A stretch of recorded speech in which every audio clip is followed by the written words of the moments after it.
What's up everyone, welcome back to my channel. My name is Florian and I hope you're absolutely crushing your fitness goal this year. Today I'm going to help you out with consistency. I know this is one of the biggest issues when I talk to you guys. You're like, well, my main problem is I'm not consistent with my workout, I'm not consistent with my diet, the general lifestyle that is necessary for me to lose fat. So I figured I was going to actually help you out and help you be consistent with whatever your plan looks like at the moment, so you can actually reach your fitness goals. By the way, if you don't know me, hi, my name is Flo, I'm a certified personal trainer, and my mission on here is basically to help you reach your dream body sustainably, without feeling restricted, and never gain the weight back. So let's talk about how to be consistent. The first thing I want you to do is figure out why you're not being consistent with your current workout plan or with your current diet plan. And there are a few reasons for that. The first one being you went from 0 to 100 overnight. You went from not working out to working out daily, from not eating healthy to only restricting to healthy food. That is not going to be working out for you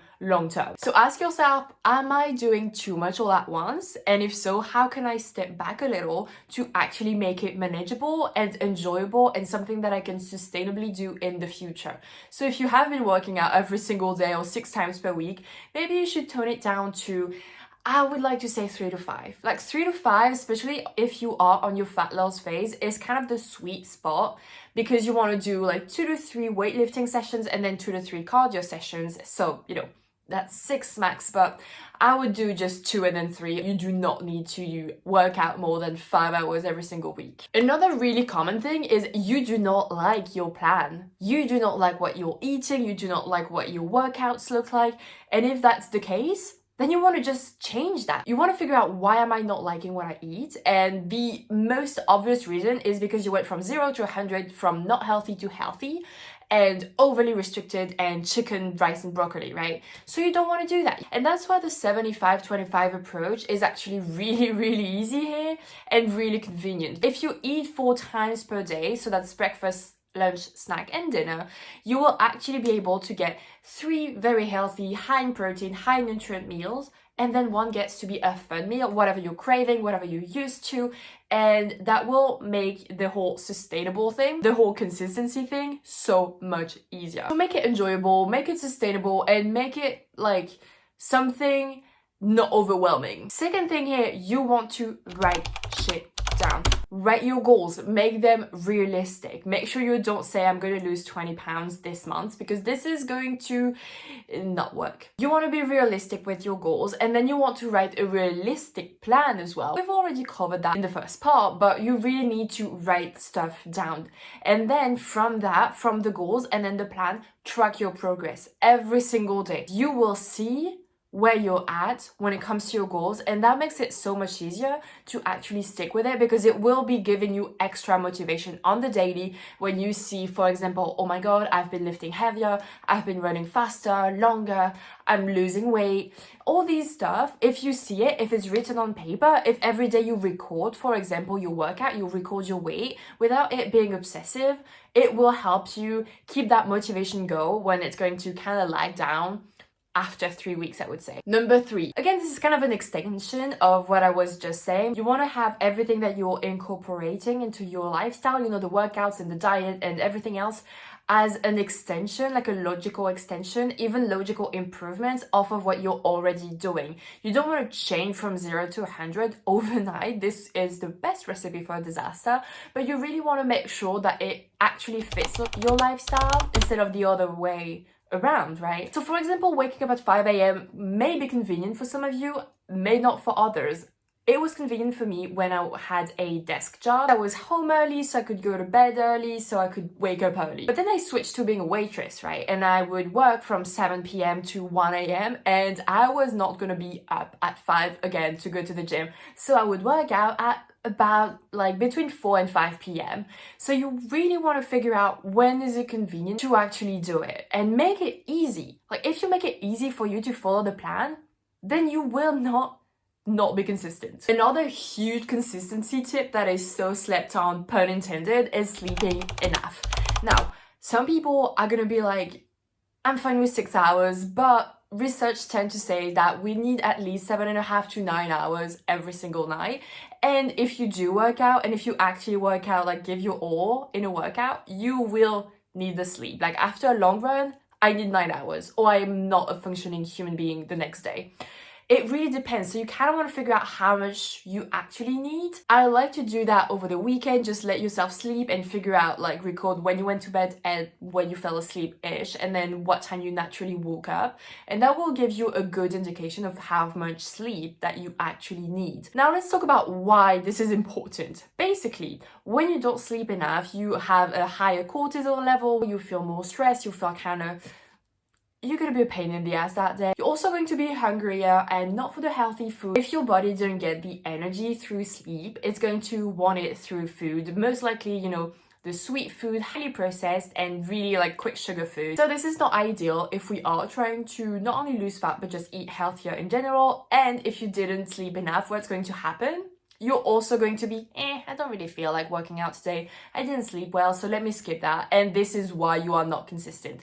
Simply because you don't sleep enough. Now, I have mentioned that in a previous video, but I want to get back to that because it helped me with being consistent and it made me overnight consistent with the plan that I had made for the hardest thing for me, which was snacking. I used to snack a lot because I was working in a restaurant, so I had food around me all of the time and I was snacking on bread, on, you know, chips, on ice cream, like all of that stuff, on nuts, and it started to show, right?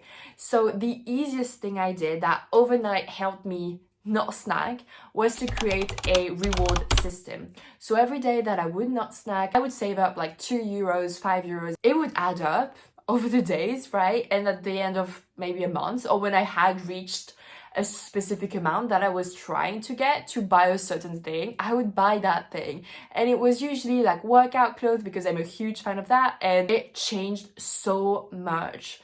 The effort that in terms of willpower, like I don't know what psychological thing it does, but having that reward system in place helped me with consistency and the discipline of saying no to food and, you know, no when someone offered and no when I was like in front of food being like, I'm not hungry, it's just right in front of me, I don't need it. Think about whatever it is that you want to buy yourself. If you don't snack today, you'll get closer to that goal. And that side quest basically helped so much. So I really recommend that you try that out. Figure out what is the hardest habit that you should implement that would have the biggest impact on your health journey, on your fat loss journey. For me, it was definitely snacking. For you, it may be working out, it may be eating healthy, it may be, you know, waking up at a specific time, going to bed at a specific time, whatever is hardest. You want to set up a reward system for that. You can have a couple, by the way. I had just the one, but you can have a few. And having that is so helpful. Now I want to talk about support and being accountable. I feel like having a support system in place with other people who will understand the journey and will understand that you are, you know, trying to improve yourself, trying to feel better in your skin and your body, trying to basically live a healthier life. Having people who will support you is also important. So you kind of want to figure out, is it going to be a partner, a family member? Is it going to be a friend? Is it going to be a personal trainer? All these people can actually help you when you feel not motivated and need basically someone to kick your ass. Just text them like, I don't feel like working out. For me, it was my brother. I don't feel like working out. He would answer like, move your ass, you've got this, you know, whatever I needed to hear that time. He knew exactly what to tell me and it worked so well. Who is one person that would understand me, not judge whatever I have to say, whether I'm feeling like not working out, whether I'm feeling like kind of disappointed or in the progress I'm making or whatever, who will know what to say. Have that person, like get them on the phone, get them in real life and say, okay, this is my goals. I need an accountability. Basically, I need accountability. Please, will you be that person for me? And I do not see why they would say no. Really having that one person that is going to help you out and encourage you when it gets tough, because it will get tough, is so key to help you on this journey. I kind of saved the best for last, but I really wanted to talk about the mindset that you had to have in order to help you on this journey.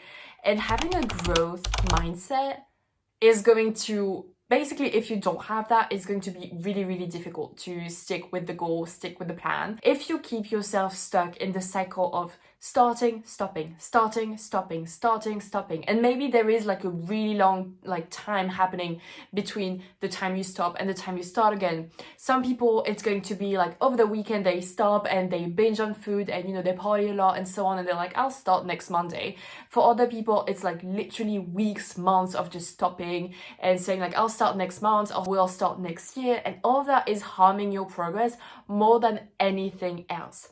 When you slip up a little bit, when you have, you know, maybe you have one extra cookie, maybe you missed a workout, maybe you missed your alarm in the morning, and then if you don't have that growth mindset of, okay, what can I do to avoid that this happens in the future, and what can I learn from that, and it's okay, I just missed once, I'll get back on track like right now. If you don't have that mindset, it's going to be so I want to say impossible, really difficult to actually get to your goals, because you're going to quit the moment you slip up. You're going to quit, call it a day, it's not for me, fitness is not for me, it's too difficult, it's not for me. When in fact, if you plan for the failure, if you're like, I know that at some point I'm going to miss a workout, and because you are going to miss a workout, you're going to mess up with your diet, you're going to like sleep in, you're going to be sick, life is going to get in the way, it's going to happen. And if you plan for that, of like, okay, first of all, what can I learn from it? How can I make sure it's not happening again? And how can I get back on track as soon as possible? If you don't have this process and this plan in place for when you are kind of going to fail, or at least going to slip up, you're going to quit. And then you're going to stop. And then maybe sometimes in the future, you're going to start again. But it's going to take so much more time to get to your results if you keep on stopping, starting, stopping, starting. So you really want to cultivate this growth mindset of, I'm gonna fail, never miss twice, let's keep going. That was pretty much the end of this video. I really hope you enjoyed it and found it valuable. If you have any questions, drop them in the comment section. And if you're someone who is looking to lose 35 pounds within 180 days or less, like I did, without starving yourself, without spending hours on a treadmill every single day, hours cooking, without saying goodbye to your favorite food, and of course, without gaining it back right after the process is over, then I highly suggest that you apply down below. This is going to be the first link. I would really love helping you out. So yeah, if you're someone who really wants that, then like, I've done it, I'm helping my clients do it, just jump on the train. And yeah, as I said, that was pretty much it for today. If you enjoyed this video, please support the channel, like, subscribe, comment, all that good stuff, share and everything. And yeah, I'll see you in the next video. Bye.